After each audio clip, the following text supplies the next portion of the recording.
To our family, friends, and viewing audience, we say thank you. This year has been phenomenal. I'm your host, Dr. Michelle Pierce Mobley, lovingly known as Dr. Michelle. And this year, I can honestly say, for the creators and crew of Tabernacle Talks, we were pushing ahead pretty frantically. But as we prepare for today's show, it became obvious we needed to look back at our accomplishments so that we could understand our journey and the successes that got us to this point. When we set out to create Tab Talks, we wanted to talk about the human condition, so we started capturing snippets from our everyday lives and started filming it. We knew we were living history, and we wanted to capture it in a meaningful way. We knew there were great stories, so we just sat down and started telling them.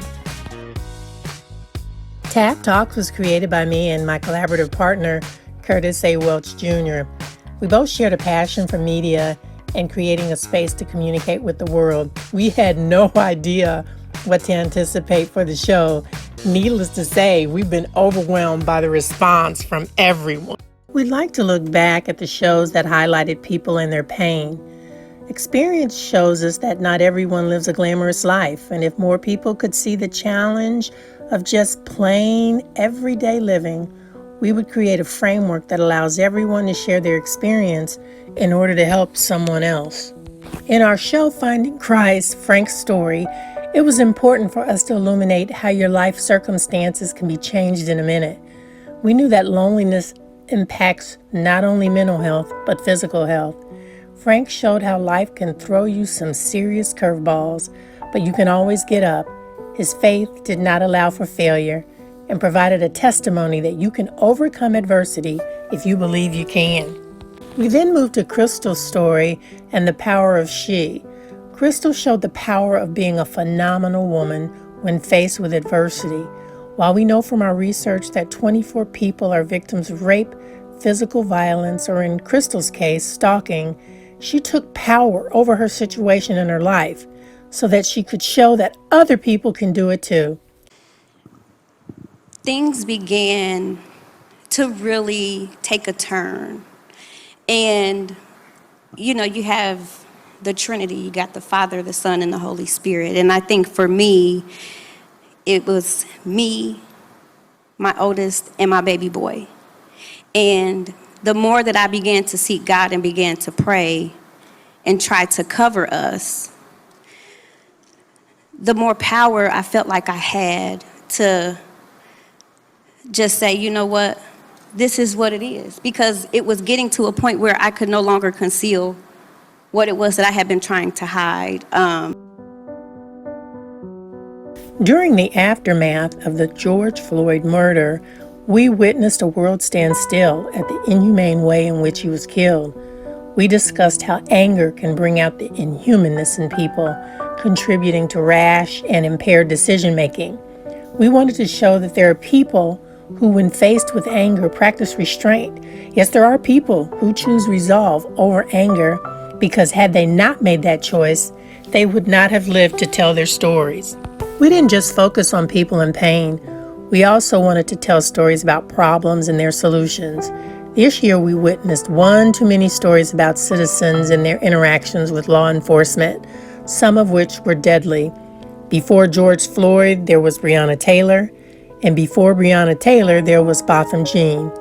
We sought to educate the public on their rights and responsibilities in dealing with law enforcement. While we are not suggesting the lives that we're taking did anything to provoke incidents of violence, we wanted to do what we could to start and continue this conversation in our homes about the danger for Blacks. The Tabernacle family has asked me to discuss the question, what should you do if you're stopped, if you're arrested, if you're interviewed? We call it interrogated by the police. This is certainly a hot and relevant topic for such a time as this. This has always been an issue. It always has been, but I believe it's been illuminated by social media, which allows us to capture instances in real time that involve the police stopping us and arresting us and abusing our communities. I know there are a lot of people who don't like social media. They don't think very highly of it. but I must say that it certainly is a catalyst for our exposing ill behavior against our community. We then touched on issues of clutter and disorganization and the way these behaviors can create unsafe environments. We wanted people to know there is a way to free themselves from the prisons they're building inside of their own homes. We were looking for ways to let people know that their struggle with clutter was real and required expert support in some cases. How would our lineup of shows be without topics about lifestyle and fashion? We featured New York designer Stephanie Burks showing us how to live a life of luxury on a budget by creating calming and beautiful spaces in our homes. This was a great show and received over 3,000 views. We later went on to feature professional stylist Patheria Woodson-Zachary with our infamous style meter. We looked at a variety of fashion trends, rating them hot or not. It was fun and many times hilarious about common mistakes people make in their style choices. One of my favorite shows this year was Let's Go Shopping, where we visited New York City, the fabulous women of Detroit Couture, and Chicago's Magnificent Mile. But I must admit, my favorite scene in that show featured our New York host emerging from revolving doors on Rockefeller Plaza into the view of the massive St. Patrick's Cathedral.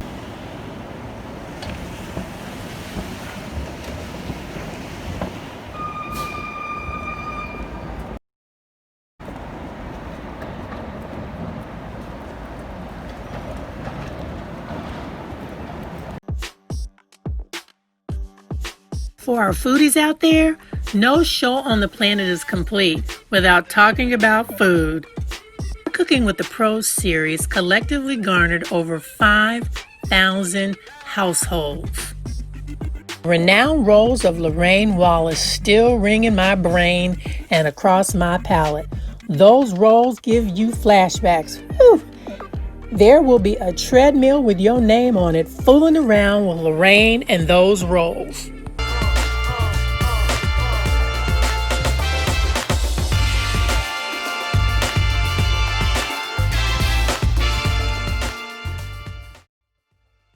CEO of Divine Catering, showing us how to make the perfect pound cake. Watch how this cake just comes effortlessly out of this pan while she pours that icing over it. I bet you're wondering right now, what do I need to do to get a slice of this cake? Better yet, can I just put my hands right underneath that cup and get some of that icing? I bet you're feeling that right about now. I know I am. Stories that offered advice and counseling as part of our self-help programming. We wanted to address concerns about insurance and the uninsured in our communities. This program was our first Tabernacle Talks program and received a great audience response. Our hope was that after watching this show, people would handle their business and seek information on how to protect themselves and their assets. We also could not have addressed self-help topics without talking about body image and the impact it has on self-confidence and overall health. We understood the impact of obesity in our community and wanted to offer ways for people to get fit at home during this time of shelter in place. We wanted to send a message to our viewers that health is one of the most important things you can have above any other possession. We also know that life is not funny when your money is. We talked candidly about making ends meet with the CEO of Budgelator Corporation, Ray Walker. Ray offered practical money management tips and advice about prioritization during times of COVID. Of course, Tabernacle Talks is all about social issues, the kind that get your attention. We started this program by asking the question, do all lives matter?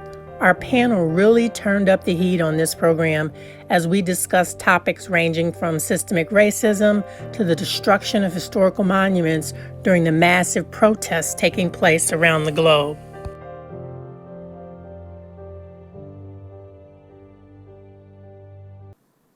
I think that our racial upset or what's going on with our country now is that we have a new mindset of young adults, children, students in school who have missed or it has been skipped for them, real history. And it's coming to light. And what we, I know in my generation, may have seen or heard or read at different points in our lives and experienced, the young children and students, very smart, very alert. Technology has really been an advantage for them. And they are seeing what parents or grandparents may have shared with them. And there's a new mindset on how to handle it. So, and then to top it off is what our country is being run through and by at this point, and it's being addressed. It's open now.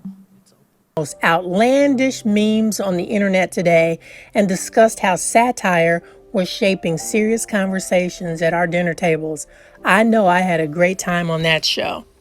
In our show about interracial dating, there is a scene where I had to give a hats off to our guest Michael when he talks about the discomfort of talking about race until you actually talk about it and keep talking about it until you get it right. I'd say that guy is a keeper because he was willing to bear it all to a live audience about how uncomfortable it is to talk about race unless it's really important to someone you love. See, I'm gushing already. I had to work. I had to work. I don't. I don't know if Chelsea had to do as much work as me. Like, I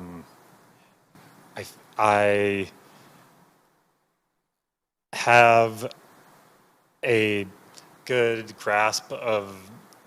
I'm a big fan of Black culture and Black music, and I understand the culture, and that it's not my culture, but I still am familiar with it. But now as a couple, being together, I've had to put in, some difficult conversations and reflection and making myself vulnerable. And it's getting easier. I've noticed that it gets easier. Like, I used to be more nervous talking about race, let alone like, in a live stream situation as the only white person. Like, I think I've grown, but the work is more on my end, and it's not work that is finished at all. So Yeah. I had to talk about jealousy and envy and the behaviors that come from those toxic emotions. Our show about crabs was a personal favorite because it demonstrates how people and organizations don't get ahead where unhealthy competition is stoked. We were able to secure an animation artist, Chelsea Welch, who masterfully summarized and demonstrating the concept of someone with a crab mentality.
the original Americans, referred to now as indigenous people. We learned how their lands were stolen, their women raped, and how sacred lands and burial grounds were desecrated. Here's one final question, and I'll have a photo that I'd like to share because we talk about desecration of ceremonial grounds or grounds that were extremely sacred. Here we're looking at the 6 grandfathers, and I'm sure a lot of people don't know what that is because they probably know it more when they see the next picture.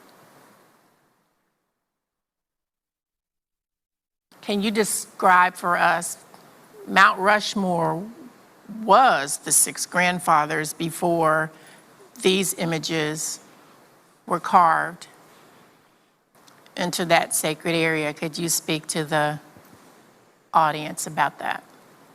This is, we had that little conversation going in about the word sacred. And this is a very special place for us. This is where we came, this is ceremonial grounds. And this is where we came, to honor those that have passed on, to honor the birth, to honor unions. This was ceremonial. This was a very special place for us. And even our creation stories, in a sense that how those stories brought about and came about. And this is where, when we talk about our stories, the Black Hills, that's where we came. That's our origins. That's our Garden of Eden. By now, Tabernacle Talks had moved into the election season and all the frenzy that went with that. We hosted an election night Zoom discussion, and I have to admit, I had a great time on that show. Here's an excerpt where I'm joined by Ann Logan and Rufus Mobley as we opened with presidential trivia. Okay, let's start with some trivia here, because I think we got to lighten the group up a little bit. Who was the first president to pardon a turkey? Well, I found out unofficially it was Abraham Lincoln, but officially it was JFK.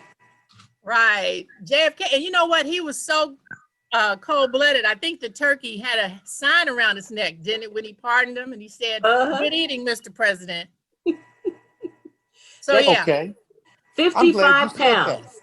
I'm glad you said that. Then who was the first Catholic president that we had? Ooh. Yeah, come on now. Now I would have said JFK. Absolutely, you're absolutely correct. Okay. There we go. Back at you, tossing. Okay, so we got 1 for 1. You got 1. I'm done with that one. Okay, who was the youngest elected president? I would have thought it was Kennedy, but I think it was actually Theodore Roosevelt. Okay, the youngest elected was JFK. JFK. He was 43. Okay. Okay, so who was the oldest elected president? Trump.